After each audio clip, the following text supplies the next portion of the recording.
La recette de ce femme au poulet. Je mets de l'huile d'olive, j'ajoute un oignon haché, puis de poulet, soit des escalopes, soit des pilons. J'assaisonne avec du sel, curcuma, gingembre, poivre noir, 2 gousses d'ail haché et un peu de safran rouge. Et de la cannelle. Je laisse mijoter le tout quelques minutes, puis j'ajoute un petit bouquet de persil et de coriandre et je remplis d'eau et je laisse cuire jusqu'à ce que le poulet soit bien tendre. Je passe à la préparation de la vermicelle. Je mets la vermicelle dans une grande assiette. J'ajoute 2 cuillères à soupe de l'huile et un peu de sel, puis je mélange bien. Je place ensuite la vermicelle dans le couscoussier ou le panier vapeur et je laisse cuire pendant 15 minutes. Après cette première cuisson, je verse de l'eau bouillante sur la vermicelle, puis je la remets à cuire encore 15 minutes. Je répète cette étape une deuxième fois. Encore d'eau bouillante et 15 minutes de cuisson à la vapeur.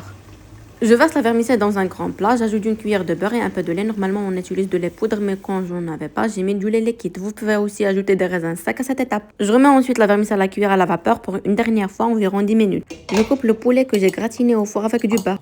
Pour le dressage, je dispose d'une première couche de vermicelle. Je mets le poulet avec un peu de sauce, puis je recouvre avec le reste de vermicelle. Enfin, je décore selon mes envies.